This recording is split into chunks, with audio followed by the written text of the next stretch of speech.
England against Argentina coming up in the World Cup semi-finals later today. It's in your hands now, lads. Roar them on. You can do this. Goat Busters, one of my favourites there. I don't know if that's going to be the case. Okay. Meanwhile, in Argentina, they're saying like in '86, and Argentina will be wearing 4 newspapers for England, 1 for Argentina. It seems balanced coverage. It's got nothing to do with me. There's a lot of history in this fixture, including the Falklands Islands, something that was discussed by both coaches ahead of it. Here is Thomas Tuchel and Lionel Scaloni. We respect our opponent, but we don't dip in his historic events, and we don't make it bigger than it is. It's a big football match. It's, like you said, a big occasion. We are very excited, grateful, but very hungry and ready to go. Es que la realidad es que es un partido de fútbol. Yo no puedo mezclar las cosas, sobre todo por respeto a lo que pasó hace tantos años. Fue una época de nuestra historia muy triste y que nosotros no podemos hacer mucho. Esa es la realidad. Y es un partido de fútbol, no hay otra. Entonces, mezclarlo sería una locura en esta época en la que vivimos. It's very unique to play against the reigning champions. It's very unique to play against Leo Messi and his team. It's unique to play with England against Argentina. It's just a big match in a big tournament. Isn't it just an iconic rivalry between England and Argentina, particularly in World Cup competition? Taking a look at some of what's gone by. 1962, they met in the group stages. England won 3-1. Bobby Charlton, Jimmy Greaves and Ron Flowers with the goals. On that day, 66 World Cup quarter-final, Antonio Ratin, refusing to leave the pitch, was escorted off by police after a red card. 1-0, that finished to England. And then we get a little closer, 1977, friendly in the Bombonera, 1-1, that finished. And of course, once again, there was drama with teeth being punched out. Okay. Yeah. So let's just say, bit of bad blood. 1986, the quarter-final at Azteca, the hand of God, and of course the goal of the century too, but the one remembered particularly by the English fans is Maradona's handball goal. 1998, David Beckham sent off for kicking out at Simeone. That game went down to penalties. You all know how that ends for England. That was the round of 16. 2002 World Cup stage, some redemption for Beckham here because he converted the penalty that made it 1-0.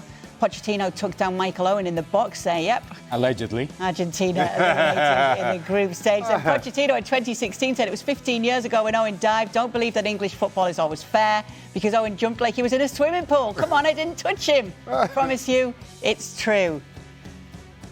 Yep. A lot of history here. Julian Laurent is back with us, and Archie, you're in too, wearing his lucky shirt apparently for England, that is, not for Argentina. But Archie, it does feel as though there seems to be a little, maybe this is a bias of my own, it feels there's a bit of an overconfidence coming from the English right now. You feel No, I don't feel overconfident. I fear the overconfidence.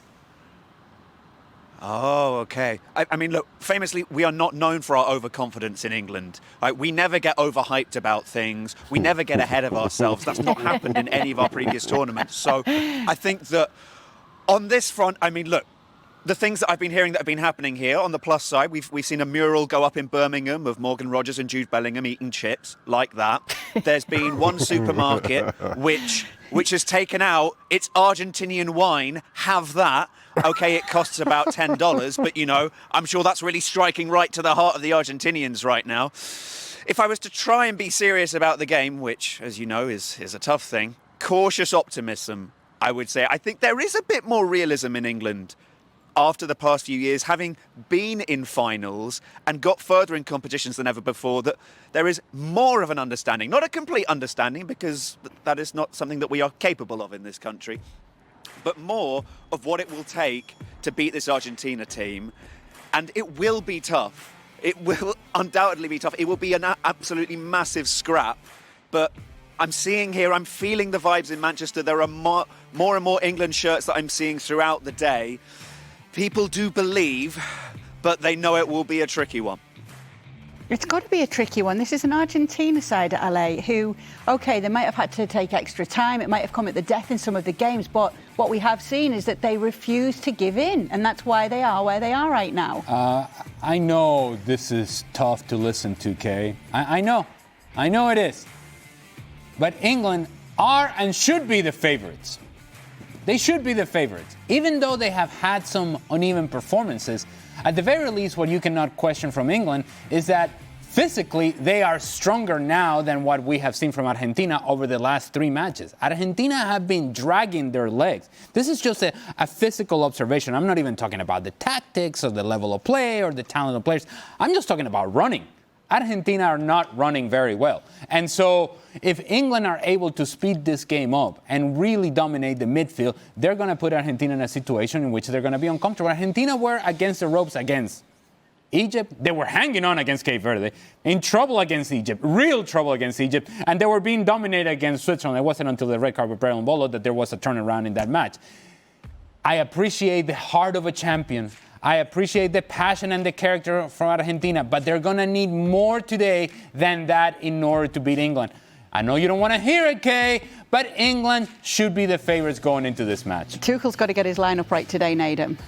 Yes, he does, but then the players themselves have to perform in a better way than they did in the last game. And I think this game itself, from my perspective, Argentina will try and make it a game that suits them. And as Ali said, it won't be about the running. It'll be about some of those duels. It'll be about the passion. It'll be about the quality on the field and so on. I think if England get dragged into a game where, they're trying to be winning fouls and stuff like that, I think it suits Argentina more. I think the more England can keep the ball just on the field and force Argentina back, then I think we see the version of Argentina which we've seen in recent games where they've struggled at times to teams which we wouldn't expect. And I think with the speed that England can have in transitions, especially out wide, they can definitely have those moments. And it'll be interesting to see from an Argentina perspective, can they do these sorts of comebacks against a better side, in my opinion, like England, who are prepared to, they've shown, basically, this whole thing's split in two, isn't it? You have the sort of pure quality team side of things on one side of the bracket and just the grit side in terms of Argentina and England. So I understand why England are favourites. France were favourites yesterday.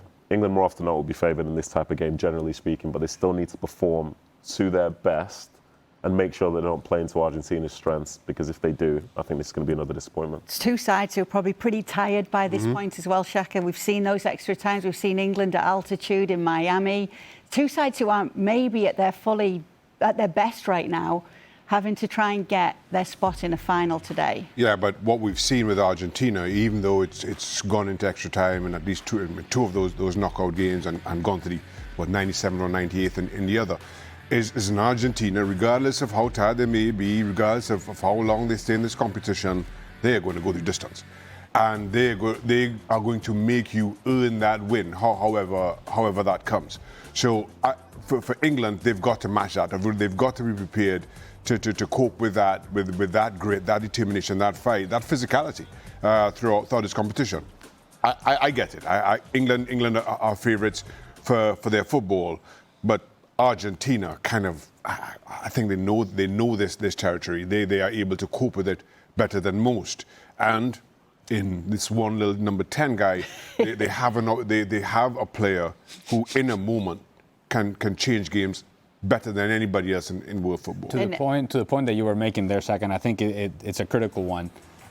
Not just about Lionel Messi, but Argentina as a whole. What the sense that I get from this group is that they're willing to die on the field. That's the passion with which they play. England has to be willing to die on the field. And I know it sounds like an exaggeration, but you see the connection that Argentina has with emotion, and their game thrives on emotion. Does England match that emotion?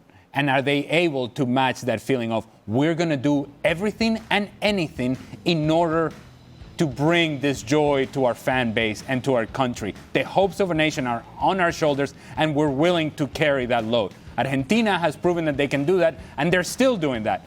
England must be willing to do that as well. Yeah, Jules, it's a total and complete brotherhood, to LA's point, Argentina. Do you see that from England? Yeah, I think we saw the spirit and the character, the personality in the game against Mexico, for example, even in the game against Norway to a lesser extent. Really, I mean, I don't see any scenario where Argentina beat England. I think England have too much in terms of pace and speed, which Argentina doesn't have anymore, in terms of physicality and intensity that Argentina don't have. Argentina, and Nedum is right, will play their game in the sense that it will be a street fight, and then there's Messi. And Messi can win any game on his own, sure, to a certain extent again. And I think England, if they don't mess it up individually, not dealing well with emotions like the French yesterday, if Tuchel doesn't mess it up tactically or in his game selection, I just think they're too strong for this Argentina team, who, as Ali was saying, have been struggling the last 3 games, and this is not going to change. It's not going to change tomorrow, this afternoon, sorry. So, for me, England are a huge favourite, and rightly so, and they should go through. Yeah, for me, like, based on what everyone's saying, like, England obviously have to match that level of intensity that Argentina will bring. But what's important is they have to play their own game as well.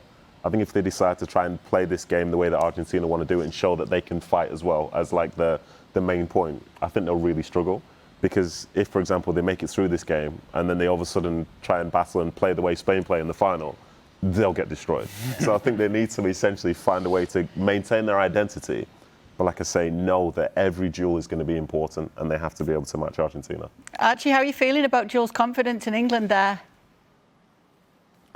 Don't need it, Kay. I really don't need it. Like, anytime I hear something like that, it's like, oh no. Look, as somebody who is very much a calculated pessimist and will tip Argentina to win tonight in the hope that it brings about an England result, I've done it in the past. It works. Everyone's got their own ways of dealing with these things, okay? I'm quite superstitious. When I was watching games earlier in the tournament with some friends, I had to be in a different room to them because England weren't scoring whilst I was in the room with them.